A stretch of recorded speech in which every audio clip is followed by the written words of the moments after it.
Good afternoon, buenas tardes. Welcome, bienvenidos everyone to our fifth installment of Pandemia, the series of webinar about the COVID-19 pandemic and the COVID-19 vaccination efforts among Latino community.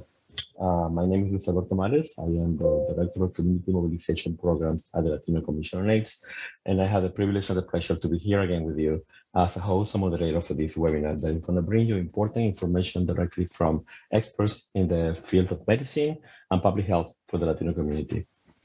Today's webinar is brought to you through a collaboration of 3 organizations, the COVID-19 Prevention Network, a network of researchers, institutions, and medical providers who are working to find safe and effective vaccines for COVID-19, the Latino Commission on AIDS, with over 30 years of work trying to improve the health of the Latino community in the United States, and Unidos US, a trusted nonpartisan voice for Latinos serving the Hispanic community through research, policies, analysis, and advocacy efforts. Today's webinar is titled Challenges with COVID-19 Vaccination Among Hispanics. In this webinar, we will review new and updated information about COVID-19 vaccines. We will also touch upon the availability of vaccines for the pediatric population. This is new information we haven't touched on yet in our previous webinars. We will discuss as well about the challenges that the Latino communities are facing in relation to the COVID-19 vaccine rollout, the importance of engaging this community in COVID-19 vaccination, the efforts that community-based organizations in New York City and Washington, D.C. are doing to disseminate actual and current information about vaccines, and the implications of local and federal government efforts in vaccine equity. For this webinar, we have 3 presenters, panelists. We have Dr. Ligia Peralta, CEO at Casa Rubén in Maryland and MIT Sloan Fellow and Researcher. Guillermo Chacón, President of the Latino Commission on AIDS and founder of the Hispanic Health Network, and Alejandra Jeb, Health Programs Director at Unidos US. At the end of this presentation, we will have some time for questions and answers. So at this moment, I would like to ask you to please mute your mics if they haven't been muted automatically yet, and to write all your questions and comments in the Q&A box. We will begin the presentations with Dr. Ligia Peralta. Dr. Peralta is a clinician scientist, fellow of the Massachusetts Institute of Technology and president and CEO of Casa Rubén INC, an organization addressing health disparities in underserved communities. Dr. Peralta is an active member of the HIV Vaccine Trials Network and co-chair of the Latinx Committee of the COVID-19 Prevention Network of the National Institute of Health. Currently, she leads a new initiative addressing the needs of individuals recovering from COVID-19. Dr. Peralta will touch on the medical aspects, new information about the COVID-19 vaccines, new strains of COVID-19 in relation to the vaccines, duration of immunization, and will inform us about the vaccines in the pediatric population. Ligia, welcome and thank you. Thank you so much. And it is a wonderful opportunity to share with Luis and Alejandra and of course, with Mr. Chacon. We have done HIV/AIDS work for a long time. And many of us have responded to this pandemic because of all of our work with the community. So I describe myself as a physician scientist deeply involved in the community and taking health resources to the community.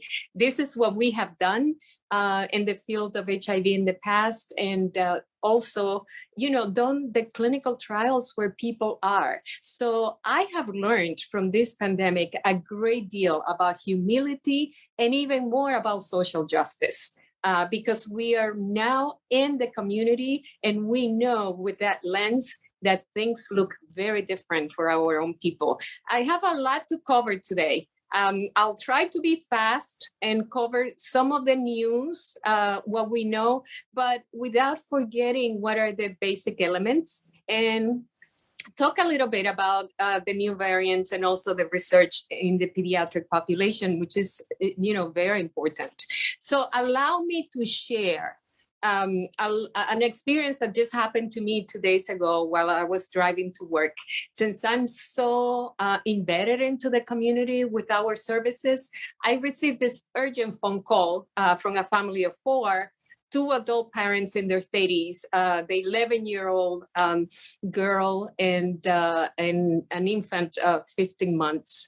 The infant had been sick for 2 weeks with vomiting, diarrhea, had basically 5 emergency department visits and 1 admission to a children's hospital for vomiting and diarrhea, and of course, dehydration.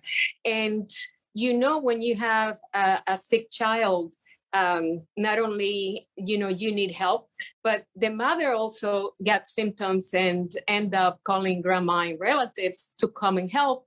And the urgent phone call was that they all tested positive for COVID. And we are talking about 2 days ago, but this is a common example in our Latino families. This is what we live every day, that someone has to go out there and work as an essential worker, and then everybody else gets, COVID-19. But imagine the pain and the suffering and the guilt of this family, and trying to identify who was. Everybody was healthy. There were no underlying conditions here, and they were protecting themselves. So where did this come from? And this is one of the issues in our community where the baby and the mom suffered the most. They were both hospitalized, but despite everything that they did to make sure that they were protected, someone got infected. And this is what's happening now with the new variants, and that's why we are going to touch bases on that. No matter how healthy you are, no one is immune to COVID. This is what this family learned the very hard way.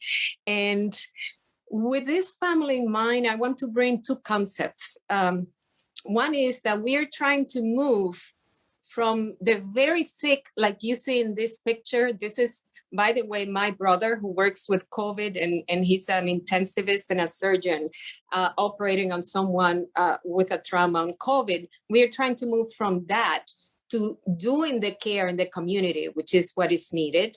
And also we are trying to move from the very, very high risk elderly, which we have been more successful at immunizing, to now the general population, especially our people. So I'm going to touch a little bit on that and some of the challenges we are facing in the community. But the other concept is the clinical concept. We all have heard the news and there's so much information, but we forget that over half, 50%, more than 50% of the transmission come from people who have no symptoms or have symptoms after the fact, after the family has been infected, which this is the case. And imagine how everybody feels about having two people in the hospital. There's a great deal of guilt.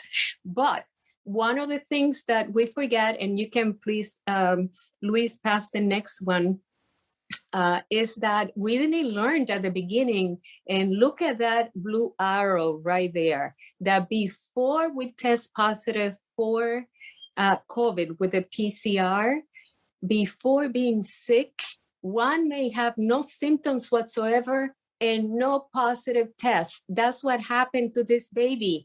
On day number 2, he was admitted to a children's hospital. They did the PCR testing, but it was not positive yet. So you have that little window there where that arrow is, where you have no symptoms, there are no positive tests, but you are highly transmitting this virus. And that's where young people also come into the equation, because they are very, very, they socialize very well. They like their family. They like other children. So this is one of the areas where you see a great deal of transmission, and many people don't know it. The same thing happened with adults.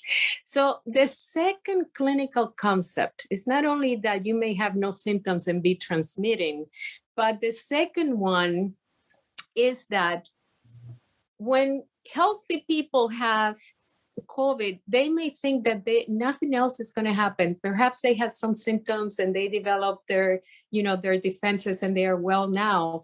But you still, in those individuals, could have what we now see as post-COVID-19 syndrome, which is one of our initiatives in the community. Why? Because now you have people with some symptoms that they can't explain. For example, mother or father, now they are not doing well within the family. They are not tolerating things very well. They feel like they don't want to go to work. They can't concentrate. They have foggy thoughts. Before they could multitask and do 2 or 3 things, now they feel tired, and at the same time they have difficulty getting back to work. That's what we call the post-COVID syndrome and the third wave. And those symptoms could linger for a little bit. And this is what I tell people. We cannot predict right now who is going to be in that category. And this is what this family is going through right now. That not only they had the impact of having two people sick in the hospital, but now some of those members are also having those symptoms that are making this disruption even greater in that family. And what we are calling now the fourth wave is that the hardship of this family, financial, losing jobs, missing jobs, the kids missing school, no babysitting. There is a great deal of pain and suffering that happened. And this is what we need to also address. And that's why we think that when you're healthy, there is a way to think about that vaccines are a tool that in epidemiology, and I'm a pediatrician by training, are very, very strong tools to be able to block the virus. We have tried the behavioral way, and sometimes we have failed, like this family. They tried the best that they could, but now we have new variants and they are spreading a lot more. But vaccines are able to protect us in a way that we don't have to think about all these details necessarily in how to change behavior, or we can guess who's infected or not. So if you can pass the next one, please, and the following one. So how vaccines work. When this is just a graphic where on the left side you see the coronavirus and you see these spikes. This is the famous spike protein. There is a lot more complex than when we see it in cartoons, right? But that protein is really what attaches to the cell. And if you can pass the next one, you can see how they basically hold hands, right? So that is the way that the virus penetrates the cell and replicates. So the virus is really, the function of the virus is entering the cell and replicate, because it's the survival, right? It has to replicate and it has to go into the cell. So what happened with the next slide is that what we see is that we would like to have antibodies or defenses in our blood to do not allow, to avoid that linkage between the virus and the cell. So if we stop that, then the virus does not replicate and basically it goes away. But antibodies is just one way how we respond to vaccines. The second way is that the vaccines also kind of are very special in terms of using what we call specialized cells, like the B cells, memory cells, other things that we have in our immune system to be able to fight in the long run. That's why when there are 2 doses of the vaccine, we need the second shot. And right now we have even up to 5 million people who are not getting it, like 8% of the population, for many reasons. And some of the reasons that we are hearing in the community, they not even knew what vaccines they had. But the indication is get that second dose as soon as you can, because those antibodies not only are there, but the second dose are going to enforce that antibody, make it more durable for a longer period of time. And at the same time, we are going to activate those cells that are very important to fight the virus and also to create more antibodies in the future. So it's very important that everybody gets that second shot. So let's go to the next one, Luis, if you may.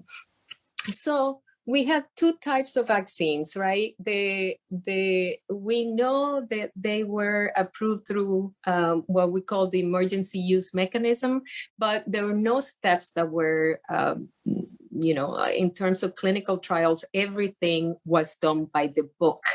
The only difference was it was more accelerated. Instead of waiting for phase 2 to finish, we just started simultaneously. But the main thing here is that safety has been the priority. like any other clinical trials. So let's talk about the two types of vaccines that we have in the market right now. The Pfizer and Moderna, most people, have received that, and the Johnson & Johnson.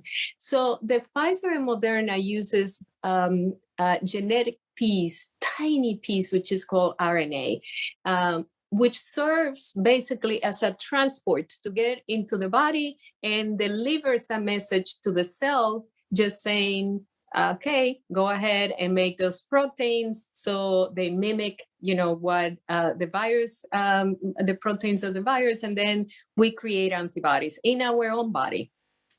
But many people are concerned, like, is this new? Well, it's new for this type of vaccines, but I come from a school, MIT, where Bob Langer has been part of the Moderna, for example, vaccine development. And his first paper was published in 1976 about this mechanism. The issue is that before, we didn't have the technology to make this RNA stable enough to be able to deliver this type of message. So once the RNA enters into the cell, it just gives the message and disappears. It's not that, it's complicated kind of to hear that this is a piece of genetic material, but the reality is this is just like transport, getting a recipe into the cell and indicating to the cell, go ahead and do your own business, right? So there are two important things about that. Number one is there's no chip that is being delivered to you whatsoever. Otherwise, none of us would have been immunized. And number two, there's no live particles of vaccines of COVID-19. So you don't get the disease, but also it doesn't affect or interact your DNA. Remember what I mentioned, that RNA is very sensitive to temperature. Once it enters the body, does the job and disappears. So it is very important to know that despite the fact that this is new for this type of vaccines, this is what we hope to have in the future to make sure that we get all the vaccines for complicated diseases. And remember, this platform has been used the same thing as the Johnson & Johnson with what we call a virus that doesn't produce any disease. It's just like a cold virus for human that doesn't produce any disease and does the same job. It's like a transport, right? However, the important thing is those platforms have been used before. For example, RNA has been in research for other vaccines like Zika and things like that, that we needed to have some kind of response. But now we got the technology to the point that we can use the RNA to deliver the message and then disappears. So let's go into the past, and this is the next one, if you may. There are two things that I want to mention before going into Johnson & Johnson. One is that there's a great deal of concern about fertility. And why we are hearing that now, because remember, we were immunizing people who were older. So they didn't have those kind of concerns, but the young people do. And now I go out to the community and young men come to me and say, well, I'm not sure, I may not have babies in the future. And I say the same thing with the young women. In a family, the parents may want the vaccine, but the younger ones who are 18 and older, especially those who are at that age, 18, 19, they have a great deal of questions about fertility. And one of the things that is important to notice is that there are no studies whatsoever that have linked these vaccines, none of them, to fertility problems. In fact, there was a paper from China looking at changes in the period for young women who had their vaccines, by the way. And every woman knows that the periods are could be like a clock, but not necessarily the bleeding. The bleeding changes for many things, the same as when we get the periods. There were a little bit of lighter periods of some of the participants, but it was not significant enough. And in the United States, we have not been able to prove that. And there's really nothing in the vaccine that produces fertility issues, although CDC is looking carefully into those concerns. The other thing is about, and I think it's important to mention the religious concern about the cells, specifically for the Johnson & Johnson, the cells being used for the vaccine production and then, the testing being morally compromised because they original in the 70s cells were from aborted fetus, right? So what we know is that those cells, or the cells that are being used now, are clone cells. And in fact, even the Vatican has really stated clearly that they do not consider that those cells are morally compromised because even in the Johnson & Johnson vaccine, the remote connection is so far away that they don't consider this an impediment for vaccination. And that's important because if we don't address that in our community, and this is what I see day by day in our Latin community, these are some of the issues that we need to really address head on. So let's go into the safety of the vaccines and the efficacy. And I'm just going to go quickly for the vaccines that we have, the 3 Moderna, Pfizer, and Johnson & Johnson, into the protection from death and from very severe disease. We know that the protection is very good, even in the clinical studies with the Johnson & Johnson, up to 85% from having severe disease. These are incredible numbers. For many of us pediatricians who have worked in the field for a long time, we hardly see vaccines at 90% effectiveness. I mean, this is really very, very good numbers.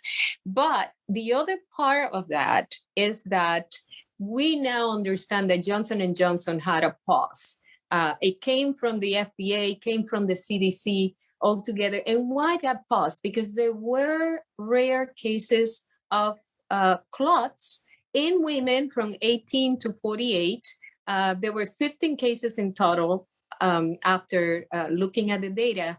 But they looked basically at what happened to these cases is clot in individuals who had low platelets, and the platelets are the ones that aggregate to be able to stop the bleeding, right?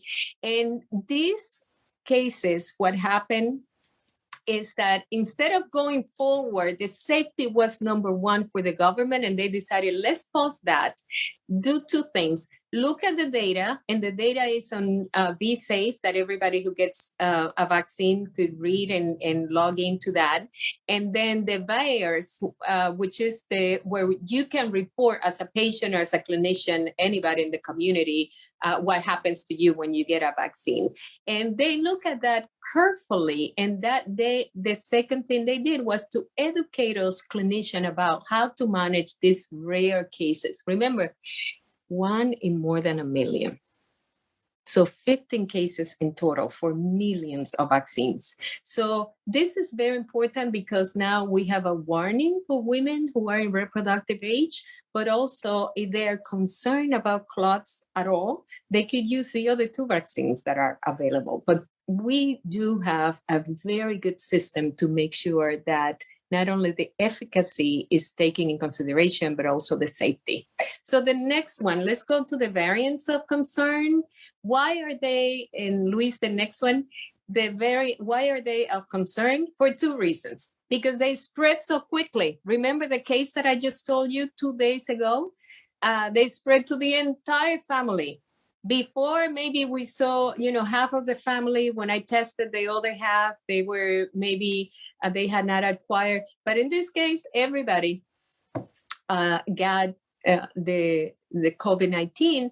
And then the second concern is, in addition to being so fast in terms of spreading, they could evade immunity. So the good news, if you get the infection, for example, because you have a variant like this, and there are just, a report from the CDC and a report that just came out in the New England Journal of Medicine from Rockefeller University, even fully vaccinated, if you get the infection, it's not that common, but also you recover because you have the antibodies necessary to do so. So let's move to the next one.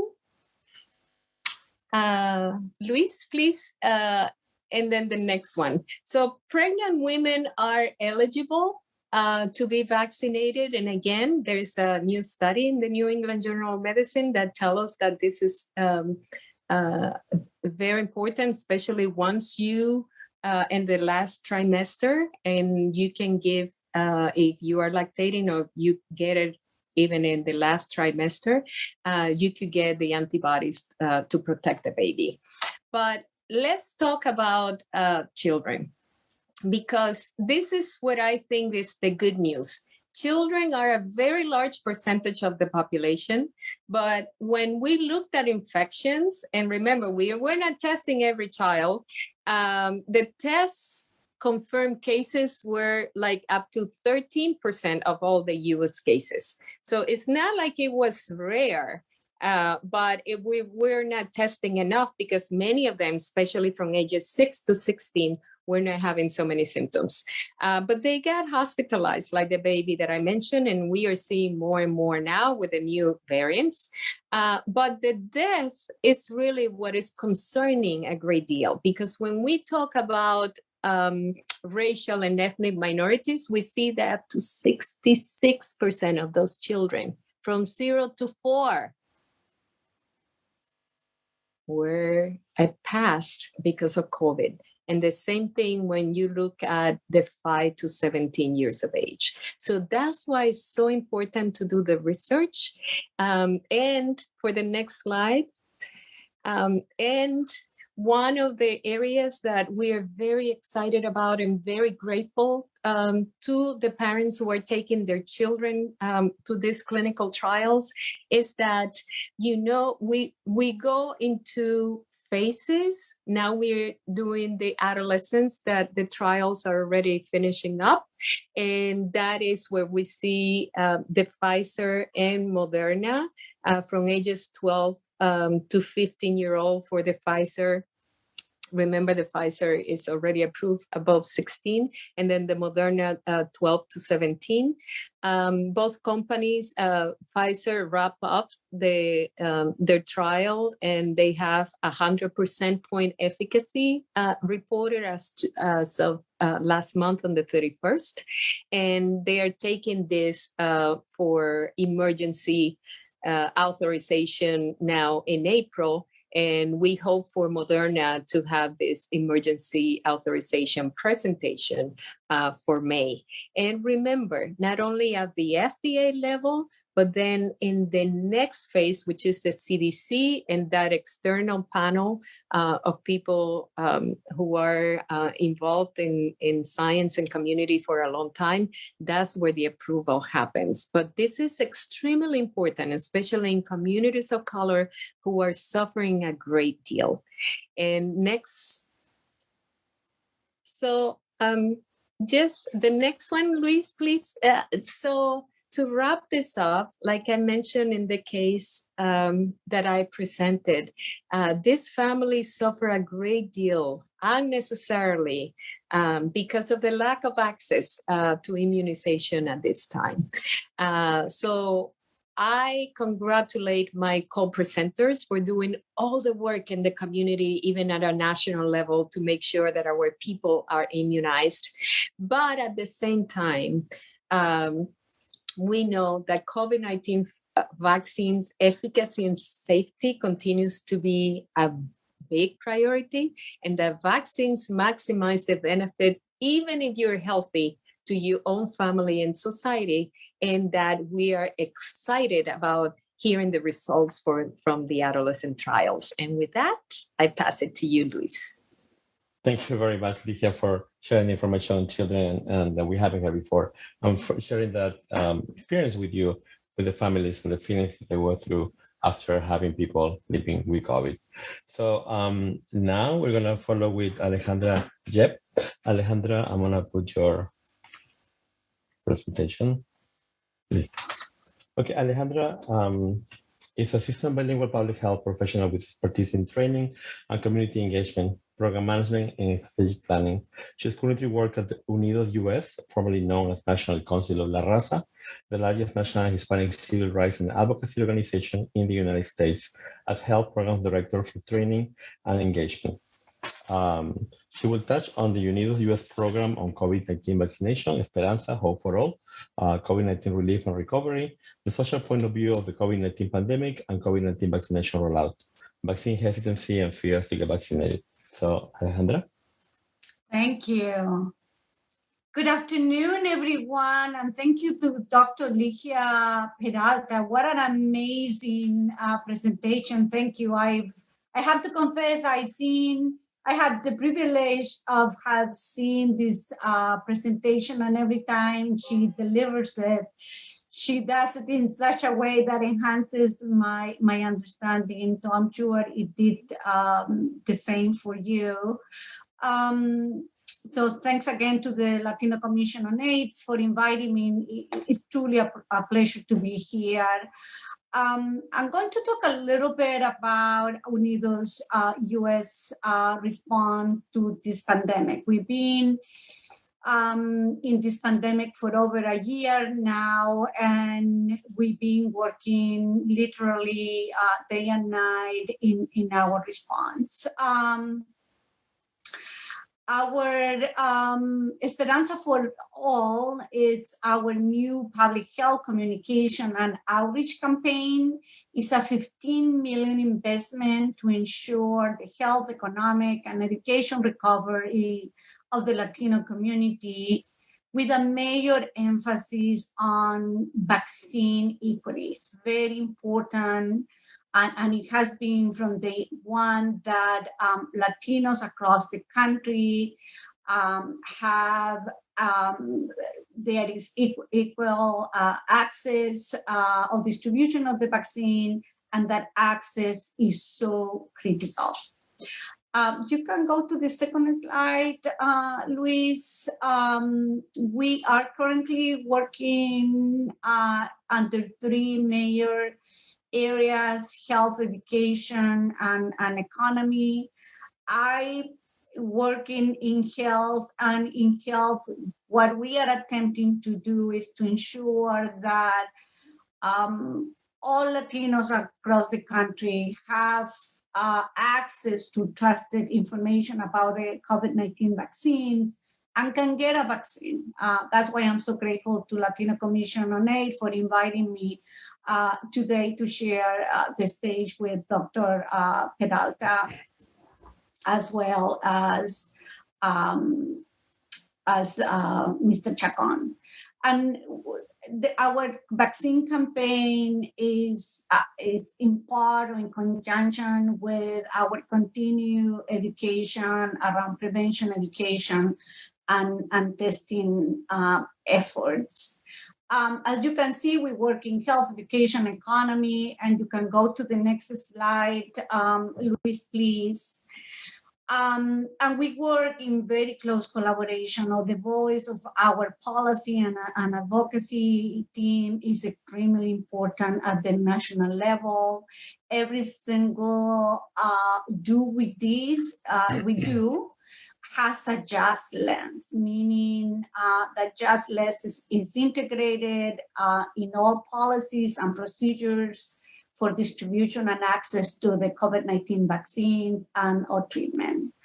Also, we have advocated and we continue to do so for transparency in processes, inclusion, safety, and accountability.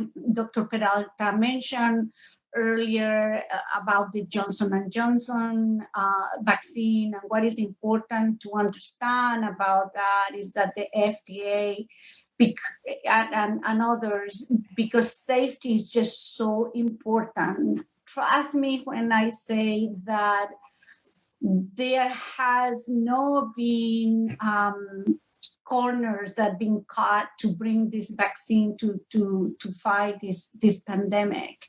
And I really encourage you to inform yourself, to do your homework, and to take the best determination for you.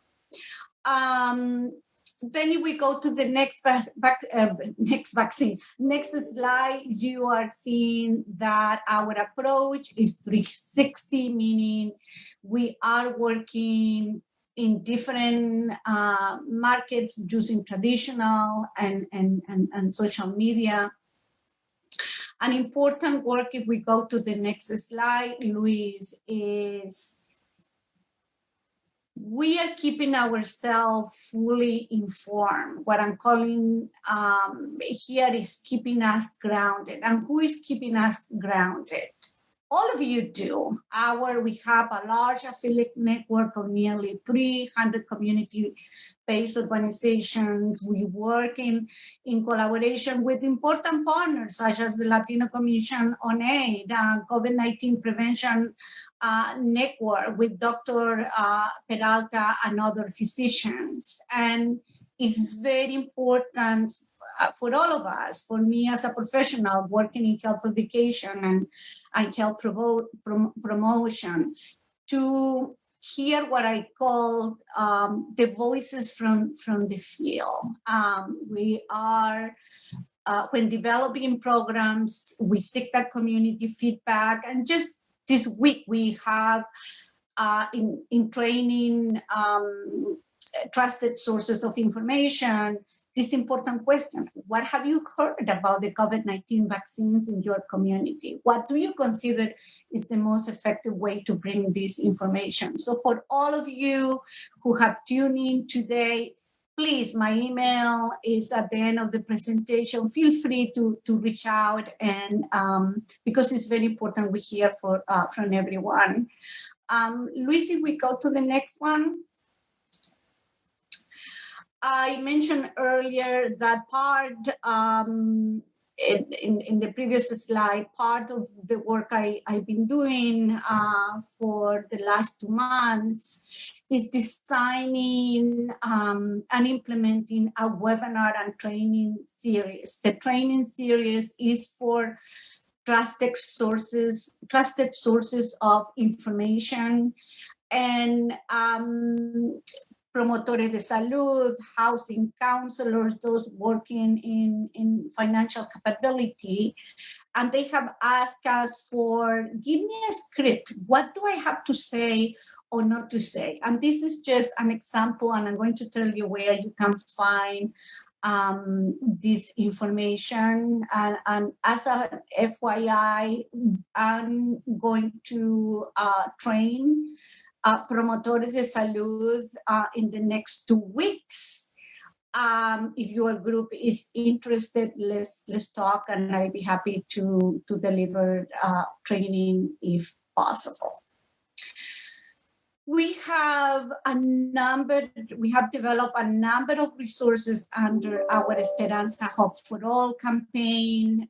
Dr. Peralta mentioned about the microchip earlier, which was widely spread in WhatsApp. Reality is that there are misconceptions. And when Luis sends this presentation, you can click in that link, and we'll take you to our main website. If you go to the next slide, Luis, please. Getting to know your audience is really, really important. For example, if your audience tend to be on the younger side and you know they are using Instagram, we have developed this set of videos, and that is my colleague there, where we answer questions about the vaccine. We do realize that any campaign has to be multi-approach. Some people get the information through Instagram, some radio and TV is a better venue. And for many of the audiences we serve face-to-face, tend to be the most effective way, because people can get answered to their questions and so forth. If we go to the next slide, again, if you have gotten the vaccine and you are dealing with a younger audience, if you've been vaccinated, please share your experience on Instagram and Facebook or using our filter, and we'll email you the instructions. And you can go to the next slide, Luis. Part of the resources we have as well is question and answers to common questions. But for example, if I have a chronic condition like diabetes or heart disease, can I get one of the COVID-19 vaccine? And the answer is there. And all these resources are available to you. I saw in the chat someone asked, I'm pregnant, I want to get the vaccine, but I'm so afraid. That is some of the answers we have among your resources, but I'm going to let Dr. Peralta answer that later on. We can go to the next slide. Then here are more resources. For example, another question that is often asked to us is why do I have to follow the prevention measures after I get a COVID-19 vaccine? The short answer is the pandemic is not over. We are doing better because we have vaccines to our disposal. But reality is the pandemic is pretty much alive. And if we truly are committed to go back to where we were at the beginning of 2020, we all have a role to play. And the best way right now is to get the vaccine. I already got my first dose. My husband and daughter got the Johnson & Johnson vaccine. They are perfectly fine. And if we go to the next slide, Luis, please. Each of you, as I mentioned, play a role. We all have a role to play, and apologies because I'm repeating the same. But reality is help us spread the word. If you have your own fears, your own concerns, inform yourself, ask questions, and ask the questions from trusted sources of information, your doctor, a pharmacist, someone you trust. Oftentimes we turn into our neighbor. And if it happens that your neighbor is well informed, it will give us the right information. But reality is that this virus can act differently in people. Maybe I did get the virus and I don't know because of what Dr. Peralta mentioned earlier. Maybe I'm asymptomatic. When you help us spread the word, weekly social media posts, if you have that kind of reach, Facebook, WhatsApp, we know is quite effective. Please use our hashtags. And here again, I'm mentioning the face-to-face outreach.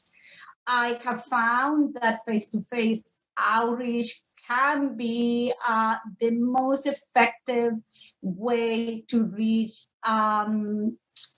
individuals, families who don't have access to technology.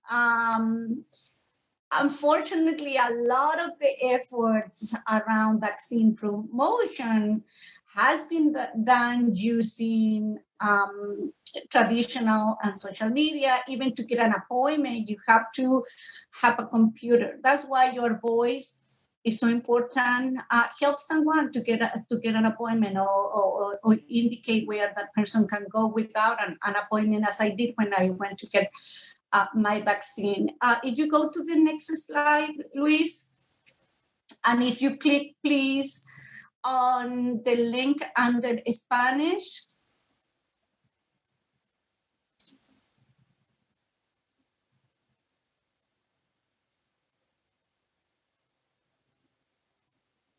It's okay. It may be that the link is not working, but if you click on that link, it will take you to our web page, and this digital toolkit is there, available in English and Spanish, and it has a number of really great resources, templates. Again, in English and Spanish, you can use. We are also about to upload talking points, what we heard this week from those that we've been training. For example, housing counselors, parents, and I'm about to train those working in one of our programs, and the promotores de salud in about 2 or 3 weeks. Is that this template can be helpful in and talking points. For example, they are telling us, how do I say this? What do I need a script? So we are going to upload all of that. Also, you haven't seen the resources that the Ad Council and the COVID-19 Prevention Network have developed. They are excellent. I have used a number of them as a professional in my training efforts with community members. So this is excellent resources. And the last slide, please, Luis. Here is my email. Feel free to reach out. Last time I was sharing this stage with Luis, a number of you contact me, and that is what we would like to see. That is how we know of your needs and how we can better respond to this effort. Thank you. You are mute, Luis. Thank you, Alejandra, very much. And now we're going to continue the presentation. So we have Guillermo Chacon. I'm going to upload Guillermo's. I just want to take 4 minutes. You can put the PowerPoint because I know we're running out of time. Let me just share a couple of remarks, and we can share the PowerPoint with everyone. I know we have 122 people and many, many more through Facebook. And I want to allow a little time that we can answer some questions that were placed in the Q&A. I led the Latino Commission on AIDS, and we are founder of the Hispanic Health Network. Our dedication is to advance that Latinos access healthcare. Hispanic Latinx, unfortunately, is estimated that up to 25% nationwide do not have healthcare. That's a problem. The second issue that I want to remind all of us is that we are the second most impacted when we talk about COVID, even though we only represent 18% of the US population. Sad to report to all of you that it's estimated that obviously over 338,000 white non-Hispanics, Anglo folks have died due to COVID, but over 104,000 Latinos, and this is partial data, 1,088 individuals. That when talking about abuelas, abuelos, tías, tíos, cousins, relatives, co-workers. And truly, this is unprecedented, but also I want to sound the alarm that we have issues, and we need to break it down by block, by city, by county, by state, by U.S. territory, especially Puerto Rico, U.S. Virgin Islands, and D.C. Let's put it in perspective. California is 39% our Latino population, but also California represents up to 48% of all COVID cases. We have a problem. Texas, we are 40% of the population in Texas are Latinos, Latinas, but we are 36% of cases. Bottom line is we need to go deeper, get close to the programs, either, at the city level, at the county level. The states are the key source of coordination. We need to raise the visibility of this crisis, because don't forget that COVID came on top of many, many other epidemics that we have been fighting in our community. One of them is structural poverty. Our folks are behind at many levels. And when you look every single health indicator, cancer was #1 killer before the pandemic. We need to look that data now from that perspective. And many other health conditions that really, really has been devastating our communities. We are part also of the National Hispanic Latinx Health Leadership Network, focused on infectious disease and substance use and mental health issues. This national network from Puerto Rico to California is dedicated to address those issues. But all of us right now has been overwhelmingly impacted since last year, 2020, responding to this epidemic. And Dr. Peralta and Alejandra, en Unidos, en Casa Rubén, and the Prevention COVID Network, we are dedicated to respond. But I want to remind you, all of us, that we are dealing as a priority, to try to get as many people vaccinated. And we need to put it like very simple, ABC. We need to talk to people and acknowledge that is a lot of information. Don't forget, when we talk about Latinos, Latinas in the U.S., we're talking about Latinos that were born in the U.S. and foreign born. And we need to customize and tailor and be inclusive. Afro-Latinos have their challenges, their realities. When you break it down country by country, if you look in the beautiful and large, big city as Mexican Americans are also new immigrants from Mexico, the large majority. And we need to also be mindful about the language. Language justice is not just a statement. We have to break it down to connect and link with those communities. With that, I leave you that we must continue, break it down by city, county, state, mapping the community, engage those pockets of monolingual Latinos, Latinas, in order to really reach the finish line and get ready for another race, as we don't know what is coming tomorrow. But we are very happy to be part of this space, and we encourage all of you to work together and learn from our Native, Black, Asians organizations as equal among Hispanic Latino entities, from civic to faith-based to business community. Together we will defeat this epidemic. Thank you.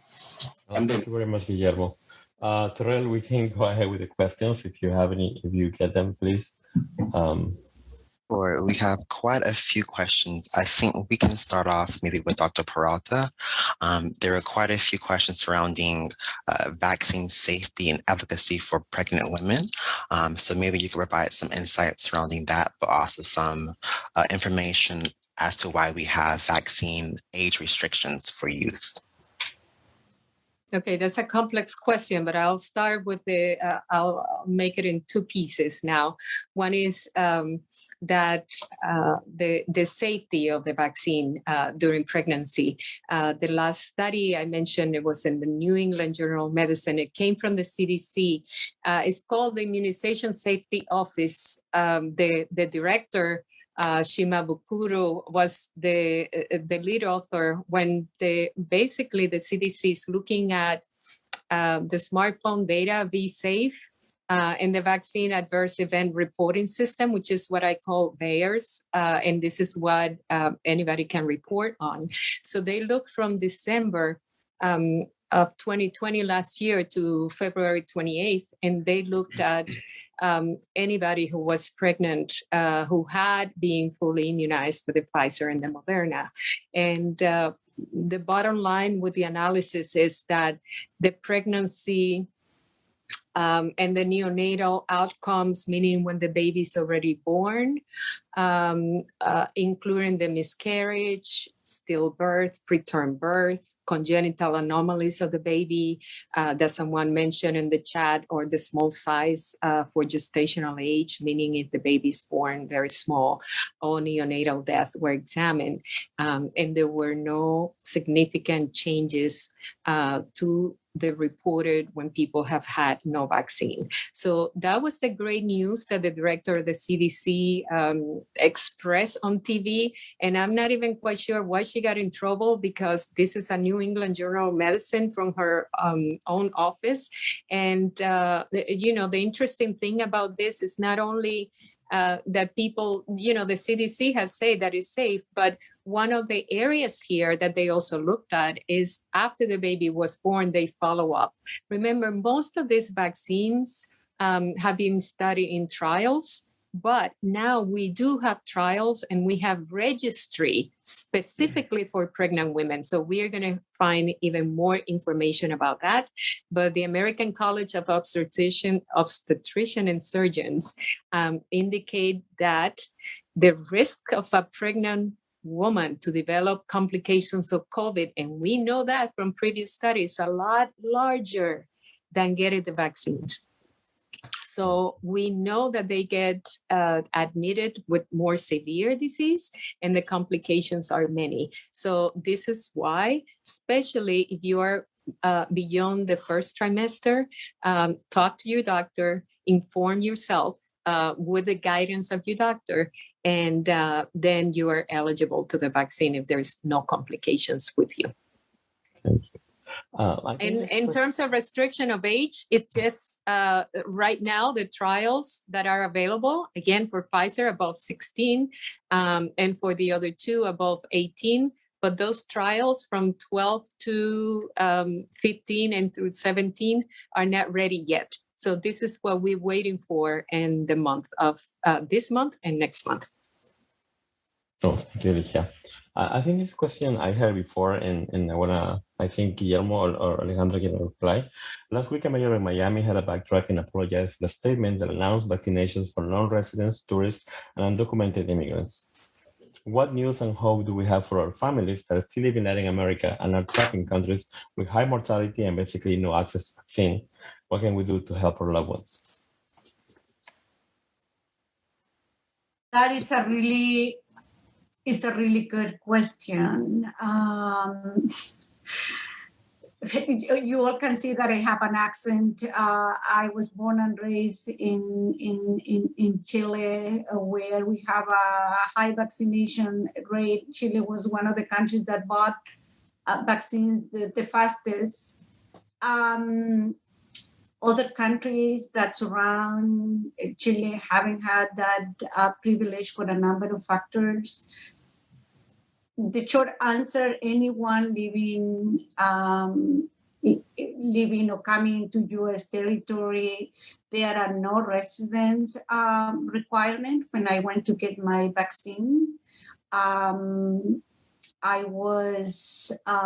had already pre-registered. There are places where you don't need an appointment. I'm not saying that everyone who is overseas should come here because that is not realistic, but that is how it's working here.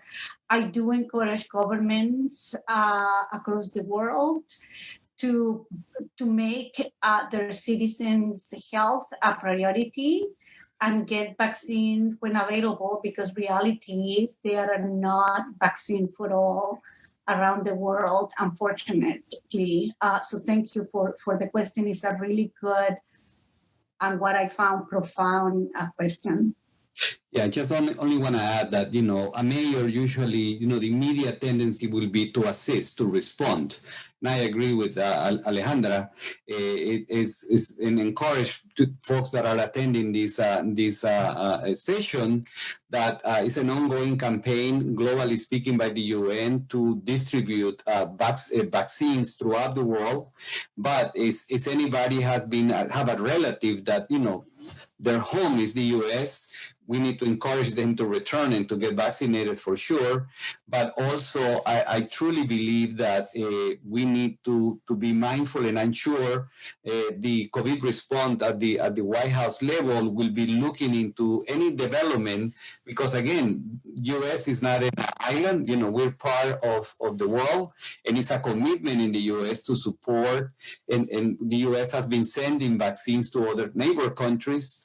But I truly believe that, again, we need to reach not only herd immunity in one country, but, globally. And if you ever go to Chile, anyone go to the island of Chiloé. It's beautiful. Any other question that you have? Yes. So could someone provide some insight on mask requirements after being vaccinated? The CDC just update, the CDC director did update the guidelines. If you're fully vaccinated and you are in the public, you don't have to wear. Obviously, I encourage people, if you have suffered from allergies, keep using the mask. And also keep it handy, because if you go to many locations, they will require, not everywhere in the US, but in a lot of places, they will ask you to wear a mask to access a shopping mall or a restaurant until you are sit down and you enjoy your meal. And just to add one point, that if you go outdoors in non-crowded places, many of our families go to soccer games. This is one of the favorite pastimes, and we don't know who's vaccinated there, who's not. If you are on a bench with many other people, this is trouble regardless. But we do know, like you say, Guillermo, indoors, this is one of the areas where you have a much better chance of getting infected, or is contagious, right? And there are beautiful studies that even came out this week, even from my own alma mater, MIT, in terms of the risk of with new variants, of how high the transmission is indoors. Can anyone recommend tools to address vaccine hesitancy? It is a huge amount of Hispanic community in Northeast Florida. It's anonymous.